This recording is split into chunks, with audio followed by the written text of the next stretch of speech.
அனைவருக்கும் வணக்கம். நாம் உறங்கும்போது காண்பதல்ல கனவு, நம்மை எது உறங்க விடாமல் செய்கிறதோ அதுவே கனவு என்ற அப்துல் கலாம் ஐயாவின் பொன்னுடன் இன்றைக்கான வகுப்பை தொடருவோம். இன்றைக்கி நம்ம பார்க்குற டாபிக் என்னன்னாக்க இந்திய தேசிய காங்கிரஸ்.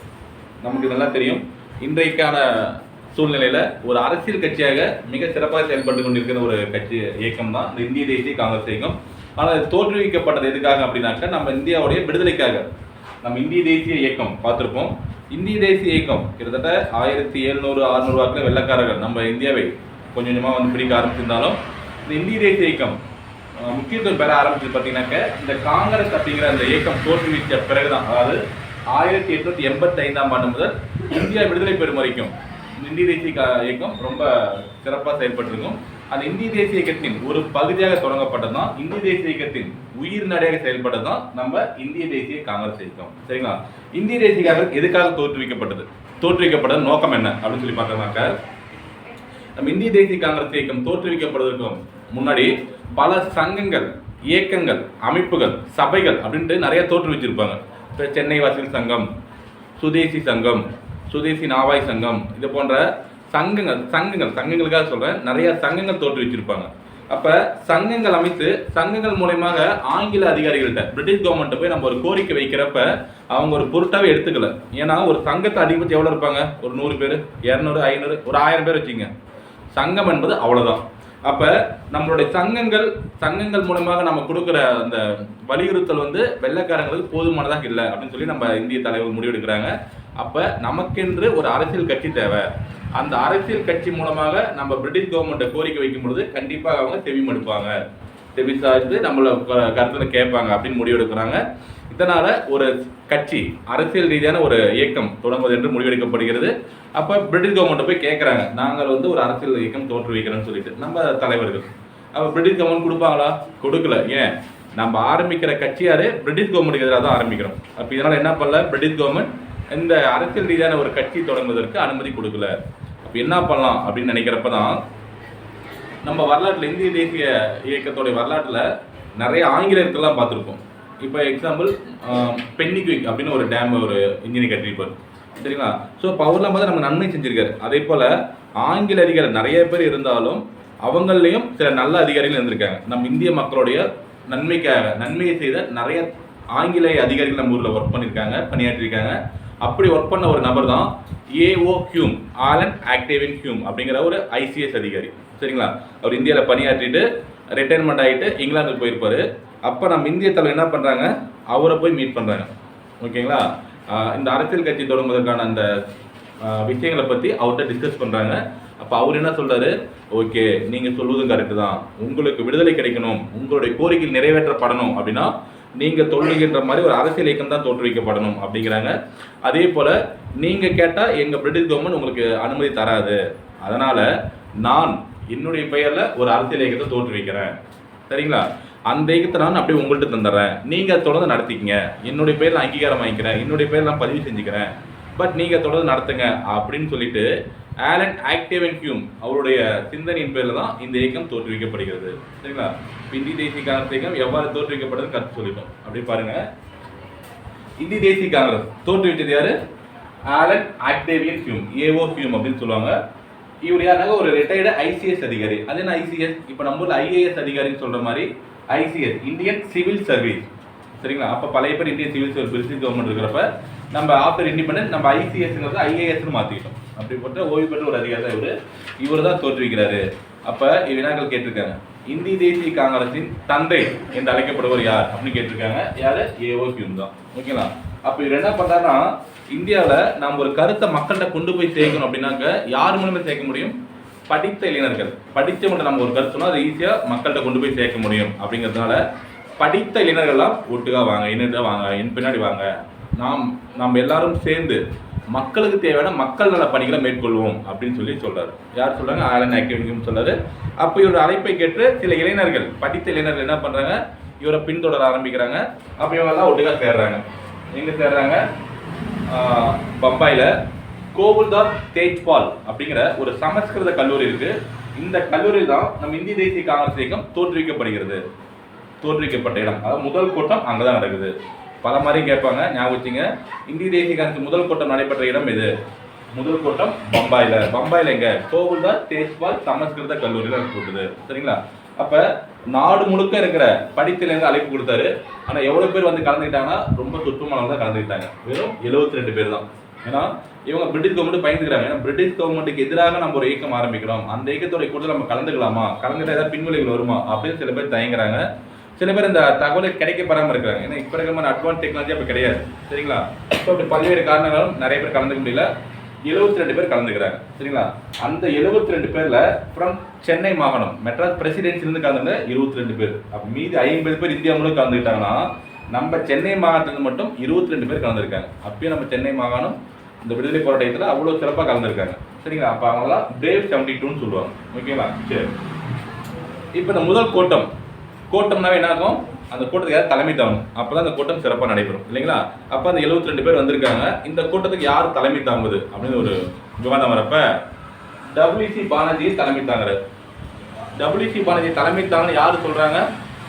நம்ம முதல் தீர்மானத்தை கொண்டு வந்த இந்திய தேசிய காங்கிரசின் முதல் கூட்டத்தில் முதல் தீர்மானத்தை கொண்டு வந்தவர் சி சுப்பிரமணிய ஐயர், நம்ம தமிழ்நாட்டுக்காரர்.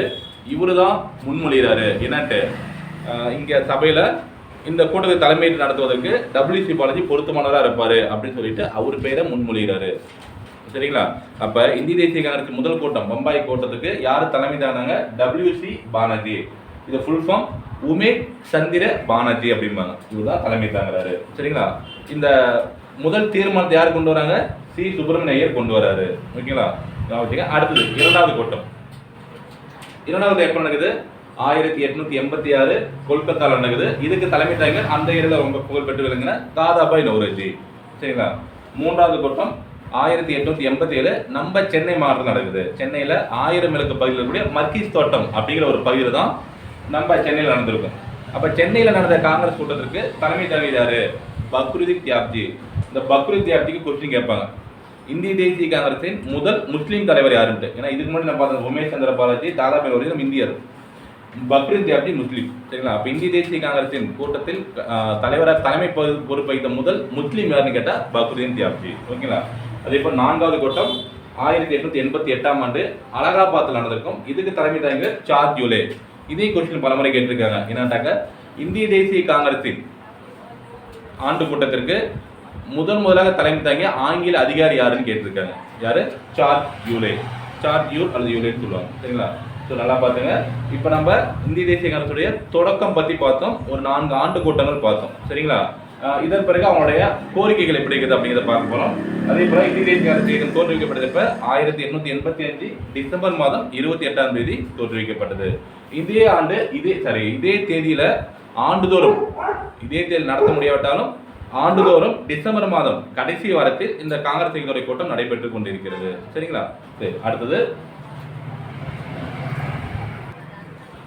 இப்ப இந்த இந்திய தேசிய காங்கிரஸ் எப்படி தோற்றுவிக்க பார்த்தோம். அதே போல ஆண்டுதோறும் இவங்க என்ன பண்றாங்க? ஒரு இடத்துல கூடுறாங்க, கூடி பிரிட்டிஷ் கவர்மெண்ட்டுக்கு எதிரான முழக்கங்கள் வைக்கிறாங்க. அப்ப இந்த கூட்டத்தை நம்ம இந்தியாவில் தீவிரவாத காங்கிரஸுக்கும் சொல்லுவாங்க. அதாவது என்ன, நம்ம பாலகங்காதர திலகர், பிபின் சந்திர போஸ் போன்ற புரட்சிகரமான புரட்சிவாதிகள் இருக்காங்க பார்த்தீங்களா? இவங்கள இந்த போல இருக்கிறவங்க என்ன பண்றாங்கன்னா இதை கிண்டல் பண்றாங்க. ஹேய், என்னடா பண்றீங்க? வருஷந்தோறும் நீங்க கூட கூட்டம் போட்டுக்கிட்டு காமெடி பண்ணிட்டு இருக்கீங்க, உங்களுடைய கோரிக்கை உங்களுடைய கூட்டத்துமே எனக்கு நம்பிக்கை இல்லை அப்படிங்கிறாங்க.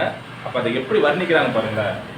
ஆண்டு தமாஷா, ஆண்டு கொண்டாட்டம், கேலி கூத்து அப்படின்னு இந்த இந்திய தேசிய காங்கிரஸோட கூட்டத்தை சொல்றாங்க. யார் சொல்றாங்க? தீவிரவாத இயக்கத்தை சேர்ந்த புரட்சிவாதிகள் சொல்றாங்க. சரிங்களா? சரி, ஓகே. இப்போ இந்திய தேசிய காங்கிரஸ், இந்தியன் நேஷனல் காங்கிரஸோடைய கோரிக்கைகள் என்ன, அவங்க எப்படின்னா கோரிக்கைலாம் வைக்கிறாங்க அப்படின்னு சொல்லி பாருங்க. முக்கியமான சில கோரிக்கைகள். ராணுவ செலவை குறைக்கணும். ஏன் பிரிட்டிஷ் கவர்மெண்ட் அவங்களோட ராணுவ செலவு நமக்கு குறைச்சா என்ன குறைக்கலாம், நமக்கு என்ன அதில் பிரச்சனை அப்படின்னு நீங்க நினைக்கலாம். ஆனா இப்போ பிரிட்டிஷ் கவர்மெண்ட் நம்ம ஊரில் ஆட்சி செய்கிறாங்க, நம்மளை சுரண்டதுக்கு தான் ஆட்சி செய்கிறாங்க. அப்போ அந்த பிரிட்டிஷ் கவர்மெண்ட் ராணுவத்திற்கு அதிகமான பணத்தை செலவு பண்ணுறாங்க. செலவு பண்ணுற பணம் இங்கிலாந்துக்கு ஒன்று செலவு பண்ணால் யாரும் கேட்க போகிறதில்ல. ஆனால் நம்மளுடைய மக்கள்கிட்ட வசூலிக்கிற வரி பணத்தை நம்மளுடைய நன்மைக்கு பயன்படுத்துறதை விட அவங்களுடைய ராணுவ கட்டமைப்புக்கு அதிகமாக செலவு பண்ணுறாங்க. அதனால தான் நம்மளும் கோவப்படுறாங்க. ராணுவ செலவு குறைங்க அப்படிங்கிறாங்க. சரிங்களா? அதே போல் உப்பு வரி, சர்க்கரை வரிலாம் குறைக்கணும். நம்ம ஊரில் தானாக விளையிற உப்பு, சரிங்களா, உப்பளத்தில் காய்ச்சி நாம் உப்பு எடுக்கிறோம், அது உப்புக்கு வரி போடுறாங்க. ஸோ இந்த உப்பு வரியை போட்டால் கூட பரவாயில்ல, பட் கம்மியாக போடுங்க. அதே போல் சர்க்கரைக்கான வரியை குறைங்க அப்படின்ட்டு வரியை குறைக்க சொல்லி கேட்குறாங்க. அடுத்து காவல்துறை சீர்திருத்தம். ராணுவத்துறை அதிகமாக இருக்கிறீங்க, அதே போல் காவல்துறையில் ரொம்ப ஊழல் நடக்குது, பாதுகாப்பே இல்லை அப்படின்ட்டு காவல்துறையை சீர்திருத்தம் செய்யணும்னு கோரிக்கை வைக்கிறாங்க. நில வரியை குறைக்கணும். சரிங்களா, நிலத்துக்கு விதிக்கப்படுங்க வரிகை குறைங்க. அதே போல் சட்டமன்றத்தை விரிவாக்கம் செய்யணும். சட்டமன்றத்தில் ஆங்கிலேயர்கள் மட்டும்தான் இருக்கீங்க. ஸோ சட்டமன்றத்தை இன்னும் இப்போ 100 எம்பி இருக்காங்க, இன்னொரு 200 எம்பியா இருக்குங்க. சட்டமன்றத்தை விரிவாக்கம் செய்து இந்தியர்களுக்கும் வாய்ப்பு கொடுங்க. நாங்களும் எங்களுடைய கருத்துக்களை உள்ள சட்டமன்றத்தை நம்ம பேசணும். அப்போ சட்டமன்றத்தை விரிவாக்கம் செய்யணும்னு கேட்குறாங்க. அதே போல நீதிமன்ற நிர்வாகத்தை தனித்தனியாக செப்பரேட் பண்ணுங்க அப்படின்னு கேட்குறாங்க. அது என்ன நீதிமன்ற நிர்வாகம்? ஒரு மாவட்ட அளவில் எடுத்துக்குவோம். மாவட்ட அளவில் நிர்வாகம் செய்பவர் ஐஏஎஸ் அதிகாரி, கலெக்டர்னு சொல்லுவோம். மாவட்ட அளவில் நீதி வழங்குவர் கோர்ட்டு, டிஸ்ட்ரிக்ட் கோர்ட்டில் கூடிய ஜட்ஜு. சரிங்களா? அப்போ இப்போ என்ன பண்ணிக்கிறோம், நீதி தனியாக நிர்வாகம் தனியாக பிரிச்சிருக்கோம். ஆனால் அந்த காலத்தில் இரண்டும் ஒரு தட்டியாக இருந்துச்சு. நீதி அவரே தான் கொடுப்பாரு, நிர்வாகத்தை அவரே தான் செய்வார். அப்போ இது வந்து சரியாக நிர்வாகம் செய்வாரால் நீதி சரியாக கொடுக்க முடியல அப்படி மாதிரியான ஒரு கோரிக்கைலாம் இருக்குது. அப்போ ரெண்டையும் தனித்தனியாக பிரிக்க சொல்லி கேட்குறாங்க. அதே போல் ஐசிஎஸ் எக்ஸாம் இங்கிலாந்துலேயும் இந்தியாவிலையும் ஒரே நேரத்தில் நடத்துங்க. இப்போ நாம் இங்கேருந்து ஒரு இந்தியாவில் நீ ஐசிஎஸ் அதிகாரியாக பணியாற்ற விரும்பினா அப்படின்னா இங்கிலாந்துக்கு போகணும். இங்கிலாந்தில் போய் தேர்வு எழுதி செலக்ட் ஆகிட்டு அப்போ தான் வந்து நீ இந்தியாவில் பணியாற்ற முடியுங்கிற மாதிரி சூழ்நிலை இருக்குது. இங்கிலாந்தில் வைங்க, நான் வேணான்னு சொல்ல, பட் அதே சமயம் இந்தியாவிலையும் வைங்க. 2 எக்ஸாம் ஒரே நேரத்தில் வைங்க. நாங்கள் எவ்வளோ தூரம் பயண செலவுங்கிறது அவ்வளோ தூரம் டிக்கெட் செலவு பண்ணி வர அளவுக்கு வசதி வாய்ப்பு கிடையாது, நான் இந்தியாவிலே எழுதிக்கிறோம் அப்படின்னு சொல்லிட்டு கோரிக்கை வைக்கிறாங்க. ஸோ இதை பண்ண பல்வேறு கோரிக்கை வைக்கிறாங்க. யார்? இந்திய தேசிய காங்கிரஸ், பிரிட்டிஷ் கவர்மெண்ட் வைக்கிறாங்க. இந்த பிரிட்டிஷ் கவர்மெண்ட் எல்லாம் ஏற்றுக்கிட்டாங்களா அப்படின்னா எல்லாத்தையும் ஏற்றுக்கல, பட் ஒரு சில கோரிக்கை ஏற்றுக்கிட்டாங்க. அப்படின்னா தான் ஏற்றுக்கிட்டாங்கன்னு பாருங்க. இந்த சட்டமன்ற விரிவாகம் செய்யறதுக்கு அக்செப்ட் பண்ணிக்கிறாங்க, நீதிமன்ற நிர்வாகத்தை பிரிச்சு வைக்கிறாங்க, செப்பரேட் பண்ண அக்செப்ட் பண்ணிக்கிறாங்க, ஐசிஎஸ் இந்தியாவில் இங்கிலாந்துலையும் ஒரே நேரத்தில் நடத்துவதற்கு அனுமதி தராங்க. ஸோ இப்போ இதெல்லாம் என்ன பண்ணுறாங்க, இந்திய கவுன்சில் சட்டம் 1892 ஆண்டு ஏற்றப்பட்ட இந்திய கவுன்சில் சட்டம் மூலமாக இந்த கோரிக்கைகளை நிறைவேற்றம் செய்கிறாங்க. சரிங்களா? சரி, ஓகே. இந்த கோரிக்கை நிறைவேற்றிச்சு. அப்போ நம்ம இந்திய தேசிய காங்கிரஸைக்கும் அப்போ நம்ம கேட்டதை இவ்வளோ கேட்டோம், ஆனால் ஒரு சில ஏற்றிட்டாங்களே அப்படின்னு ரொம்ப சந்தோஷப்படுறாங்க. சரிங்களா? ஏன்னா நல்லா ஞாபகம் வச்சுக்கணும், காங்கிரஸுக்கு பின்னாட்டில் 2ஆக பிரிஞ்சிருக்கும், மிதவாத காங்கிரஸ், தீவிரவாத காங்கிரஸ்னு சொல்லிட்டு. சரிங்களா? இந்த மிதவாத காங்கிரஸ் பார்த்தீங்கன்னாக்க ஆங்கிலேயருக்கு ரொம்ப விசுவாசமாக இருப்பாங்க, ஆங்கிலேயர் மேலே அதீத நம்பிக்கை கொண்டிருப்பாங்க. நம்ம கேட்டால் அவன் கொடுப்பான் அப்படி மாதிரி நம்பிக்கை வச்சுருப்பாங்க. ஆனால் தீவிரவாத காங்கிரஸ் பார்த்தீங்கன்னா ரொம்ப புரட்சிகரவாதிகள். மயிலான இறக்கு போட்டுலாம் போடாது, நம்ம தான் என்ன பண்ணோம் எடுத்துக்கணும்னு சொல்கிறாங்க, கோஷ்டியை சேர்ந்தவங்க. ஓகேங்களா? அப்போ இந்த ஐஎன்சியோட செயல்பாடுகள், இந்த இந்திய தேசிய காங்கிரஸ் மிதவாதிகளுக்கு சார்பாக இருக்குது பார்த்தீங்கன்னா, இவங்களோட செயல்பாடு என்ன இருக்குன்னு பாருங்களேன். கூட்டம் கூட்டுறோம், கூட்டம் கூட்டுதல், தீர்மானம் நிறைவேற்றும், என்னென்ன நம்ம கோரிக்கை சொல்லி தீர்மானம் நிறைவேற்றுறோம், கோரிக்கை மனு அழுத்தல், பிரிட்டிஷ் கவர்மெண்ட்டுக்கு கோரிக்கை மனுவை கோரிக்கையாக கொடுக்குறோம், தூதுக்குழு பேச்சுவார்த்தை, நம்மளோட ஒரு டீமும் பிரிட்டிஷ் கவர்மெண்ட் டீமும் சேர்ந்து பேச்சுவார்த்தை நடத்துகிறோம். அப்போ என்ன பண்ணுறாங்க, இது போல் ஒரு சில கோரிக்கை நிறைவேற்றிக்கிட்டு அவங்க தீர்மானம் நிறைவேற்றுறாங்க, பிரிட்டிஷ் கவர்மெண்ட் கொடுக்குறாங்க. அப்போ அந்த நம்ம என்ன பண்ணுறோம், நமக்கு வெற்றி கேட்டதாக துண்டு பிரசுரம் விநியோகிக்கிற மக்கள்கிட்ட அப்படின்னு சொல்லிட்டு இவங்க ஐஎன்சியோட செயல்பாடு இருக்குது. ஓகேங்களா? 10 கோரிக்கை வைக்கிறோம், அவங்க ஒன்றே ஒன்று அக்செப்ட் பண்ணிக்கிறாங்க. அப்போ அந்த ஒன்று நம்ம வெற்றி பெறதை என்ன பண்ணுறோம், அறிவிச்சுக்கிறாங்க. ஓகேங்களா? ஸோ இதுதான் நிலைமை. ஓகேங்களா? இந்திய தேசிய காங்கிரஸ் இயக்கம் தோற்றுவிக்கப்பட்டது, அது முதல் இதுவரைக்கும் சிறப்பாக செயல்பட்டுருக்கு. பட் ஆனால் இந்திய தேசிய காங்கிரஸ் இயக்கம் தோற்றுவிக்கப்பட்ட என்ன சொல்லியிருப்பாங்க, விடுதலை பெறுவதே நமக்கு இலக்கு, விடுதலை பெற்ற பிறகு இந்த காங்கிரஸ் இயக்கத்தை கலைச்சிடணும் மாதிரி சொல்லியிருப்பாங்க. பட் பின்னாட்களையும் அது இன்னை வரைக்கும் அரசியல் இயக்கமாக தொடர்ந்து செயல்பட்டு கொண்டு தான் இருக்குது. சரிங்களா? அதே போல் இப்போ தற்போதைய இந்திய தேசிய காங்கிரஸ் இயக்கத்தின் தலைவராக யார் இருக்காங்க அப்படின்னு சொல்லிட்டு தெரிஞ்சவங்க கமெண்ட்ல போடுங்க. மீண்டும் மற்றொரு பதிவில் இதே போன்ற தருணம் சந்திப்போம். நன்றி, வணக்கம்.